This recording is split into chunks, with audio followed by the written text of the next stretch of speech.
So ಪ್ರತಿಯೊಬ್ಬ ಮನುಷ್ಯ ಮೂಲವಾಗಿ ಇದನ್ನ ಅರ್ಥ ಮಾಡ್ಕೊಳ್ಬೇಕು. ಒಬ್ಬೊಬ್ರು ಇಲ್ಲಿ ಬರುವಂತವ್ರು ವಿಚಿತ್ರ ವಿಚಿತ್ರ. ಇವತ್ತೊಬ್ಳು ಮಹಿಳೆ ಬಂದಿದ್ಲು.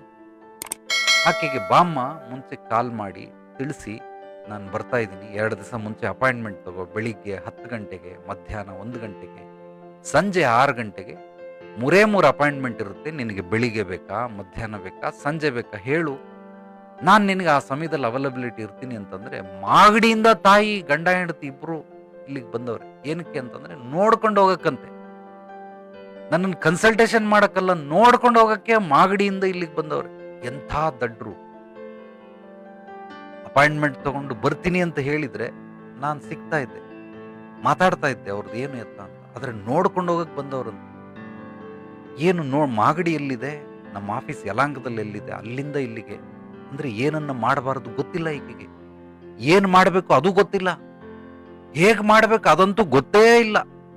ಇಂಥ ದಡ್ರ ಪ್ರಪಂಚ ಪೂರ್ತಿ ಸಮಾಜದಲ್ಲೆಲ್ಲ ತುಂಬಿಕೊಂಡಿರೋದ್ರಿಂದ ಬರೀ ಸಮಸ್ಯೆಗಳೇ ಲೋಕ, ಸಮಸ್ಯೆಗಳ ಲೋಕ ಇದು. ಕಲಿಯುಗ ಅಂತಾರೆ, ಕಲಿಯುಗನೇ ಇರಬಹುದು, ಆದರೆ ಸಮಸ್ಯೆಗಳ ಲೋಕ, ದಡ್ರ ಲೋಕ, ಮೂರ್ಖರ ಲೋಕ, ಅಜ್ಞಾನಿಗಳ ಲೋಕ. ಚಿತ್ರ ವಿಚಿತ್ರವಾಗಿ ಅವ್ರಿಗೆ ಇಷ್ಟ ಬಂದಂಗೆ ಮನ ಬಂದಂತೆ ಕಾಡು ಕುದುರೆ ಇದ್ದಂಗೆ ಓಡ್ತಾ ಇರ್ತಾರೆ. ನಿಜವಾಗ್ಲೂ ಕಾಡು ಕುದುರೆ ಬಹಳ ಬಹಳ ಒಳ್ಳೇದು, ಅದೇ ತರ ಇರಬೇಕು. ಆದ್ರೆ ನಾಡಲ್ಲ. ಕಾಡಿಗೋಗಿ ಒಬ್ಬಂಟಿಯಾಗಿ ಯಾವಾಗ ಬೇಕಾದ್ರೆ ಮಲ್ಕೋ, ಯಾವಾಗ ಬೇಕಾದ್ರೆ ತಿನ್ನು, ಯಾವಾಗ ಬೇಕಾದ್ರೆ ಏಲು, ನಿನಗೆ ಇಷ್ಟ ಬಂದಂಗೆ ಮಾಡ್ಕೊ. ಯಾಕೆಂದ್ರೆ ಅಲ್ಲಿ ಹೇಳೋರು ಕೇಳೋರು ಯಾರು ಇಲ್ಲ. ನಾವಿಲ್ಲಿ ನಾಡು ಅಂತ ಮಾಡ್ಕೊಂಡಿದ್ದೀರಿ, ನಾಗರಿಕತೆ ಅಂತ ಹೇಳ್ತೀವಿ.